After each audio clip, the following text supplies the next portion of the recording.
The mayor of Kyiv, Vitali Klitschko, has told the BBC the Russian public will eventually realize their young soldiers are dying for nothing more than Russian President Vladimir Putin's ambitions. The former world heavyweight boxing champion was attending the funeral of a well-known 24-year-old anti-corruption activist when the remarks were made. Volunteer soldier Roman Ratoshny was killed in Izium, in the Kharkiv region, on 9 June. Mayor Klitschko, who won legions of fans across the world during his long record-breaking career, said the Russian leader was destroying millions of lives in both Ukraine and his own country. This is also a tragedy for Russians and for the Russian Federation. The people do not understand that right now, but I am sure they will realize very soon the reality. The Russians die, for what? The ambition of Putin? The mayor was among hundreds of mourners who turned out to pay their respects to Mr. Ratoshny, who came to prominence during pro-democracy protests in 2013 against the pro-Moscow former Ukrainian government. His coffin was carried into Independence Square, where friends gave tributes and dozens of mourners stepped forward to leave bouquets of flowers.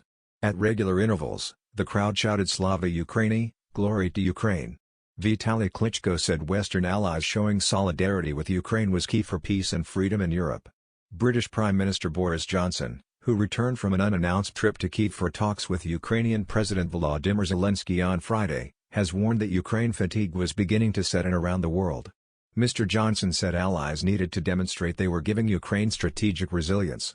The Prime Minister's visit came just a day after the leaders of France, Germany, Italy and Romania all arrived in Ukraine to give their support to the country's ambitions to join the EU.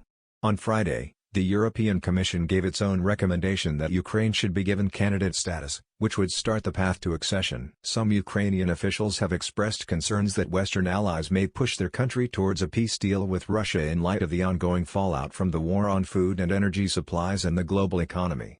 When I asked Mayor Klitschko if he was concerned Ukraine could be pressured to make concessions to the Russians, he said ceding Ukrainian land should not happen. I'm more than sure we will be ready to talk with the Russians about some compromise. If the last Russian soldier left Ukraine, it will be time to talk but not yet. Russians have to go from our homeland.